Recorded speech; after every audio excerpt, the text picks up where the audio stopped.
दोस्तों, आज की कहानी है बहू। जब बच्ची की माँ ही नहीं सगी हुई तो बच्ची का अपना कौन होगा भला। दोस्तों, कहानी शुरू करने से पहले अगर आपने चैनल को सब्सक्राइब नहीं किया हो तो कर लीजिए ताकि आपके पास पहुंच सके हर नया वीडियो। शहर में अस्पतालों से बच्चा चोरी की घटनाएं बढ़ गई है। हमें मुस्तैद रहना होगा।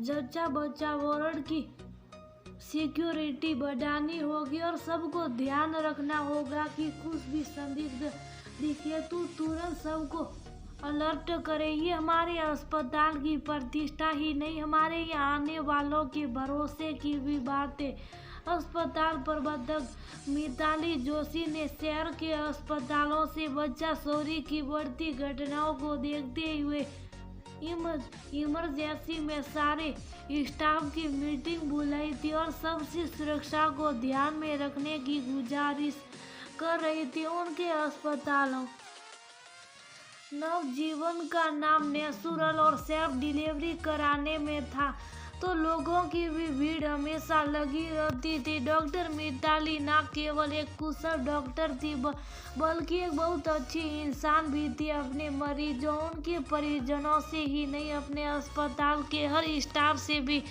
उनका व्यवहार बहुत ही मित्रवत होता था और इसी वजह से उनके सभी स्टाफ भी उनका बहुत मान सम्मान करते थे। उस दिन डिलीवरी के लिए एक बहुत बड़े परिवार की बहू आई हुई थी जिसका तीसरा बच्चा था। 2 बेटियां थी। शायद उनके बड़े घराने के लिए बेटे की ख्वाहिशों में ये तीसरा बच्चा था। बहू चेहरे से काफी डरी सहमी सी थी, शायद बच्चे के बारे में सोच कर। वही दबंग सी सास बहुत उत्साहित और जोश में थी। अस्पताल में बने मंदिर में जाकर बार बार प्रणाम करती और आकर बहू के सर पर हाथ फेरती। डॉक्टर ने कहा था कि जैसे दोनों डिलीवरी नॉर्मल हुई वैसे ये भी नॉर्मल ही होगी, थोड़ा इंतजार करना पड़ेगा। शाम का अंधेरा घिर रहा था जब बहू ने बच्चे को जन्म दिया। बच्चे के रोने की आवाज से घर के सभी सदस्य उत्साहित हो उठे। हाथ जोड़े खड़ी सास ने भगवान को धन्यवाद देना शुरू कर दिया, पर नर्स ने जैसे आकर बच्चा थमाया सबके तो चेहरे ही उतरे। सास के तो आंसू निकल आए। फिर से लड़की हुई थी।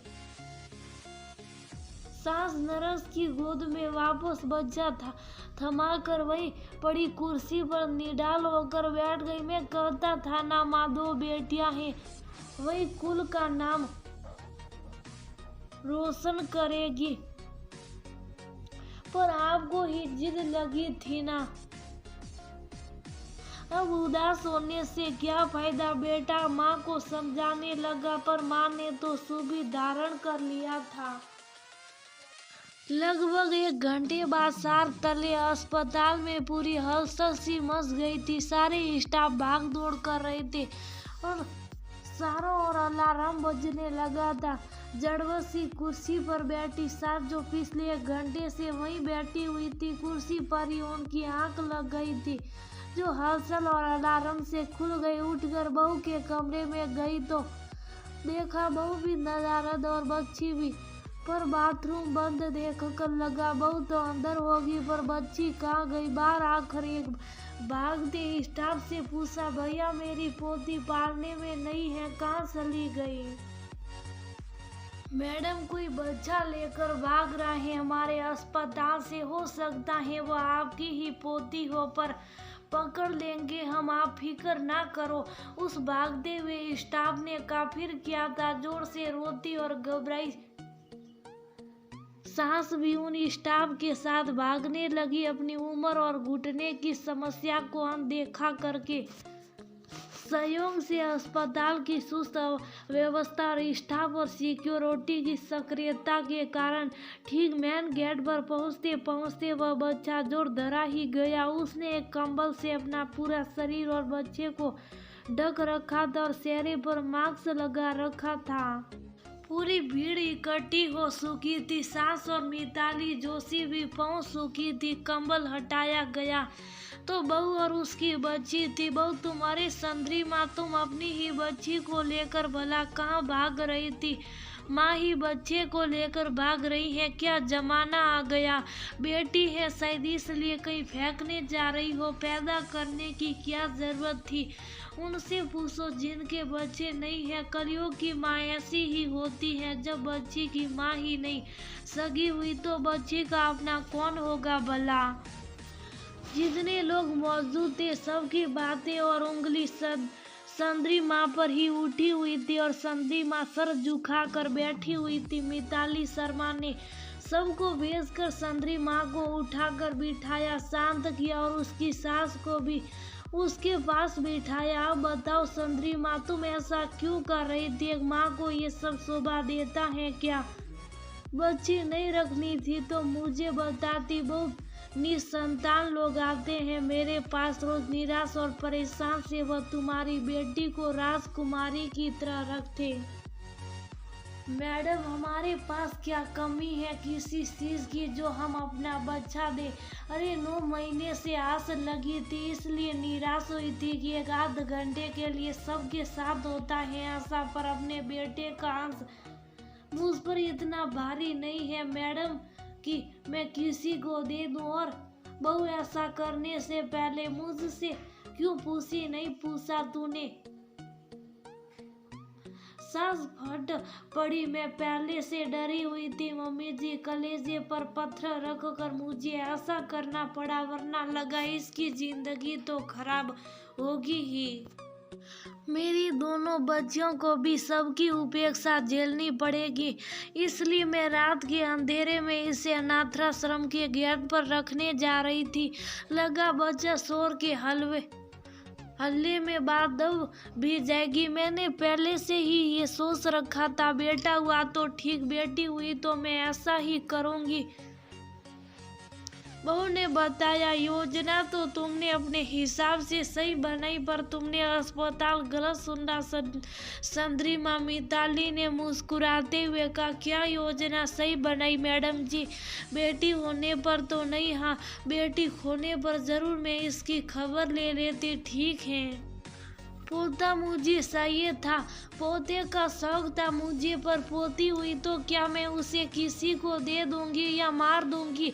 ऐसी निस्बुद्धि लगती हो गया तुम्हें? मैं बहू, भगवान को कल को क्या मुंह दिखाऊंगी मैं अगर ऐसी गंदी सोच रखूंगी तो? आज तक तुम्हें कभी एहसास हुआ कि तुम्हारी दोनों बेटियों को वह नहीं मिला जो एक लड़के को मिलता है? जब तक जिसे देखा नहीं है उसके बारे में सोचना, कल्पना करना या शौक रखना गलत नहीं है, पर जो हो गया वही मेरा अपना है। वही सब कुछ है, पोता हो चाहे पोती। सास की आवाज कब कपा उठी तो बहू भी रोने लगी और रोते रोते हाथ जोड़ दिए। मुझे माफ कर दीजिए मम्मी जी, बहुत मुश्किल था ये फैसला मेरे लिए।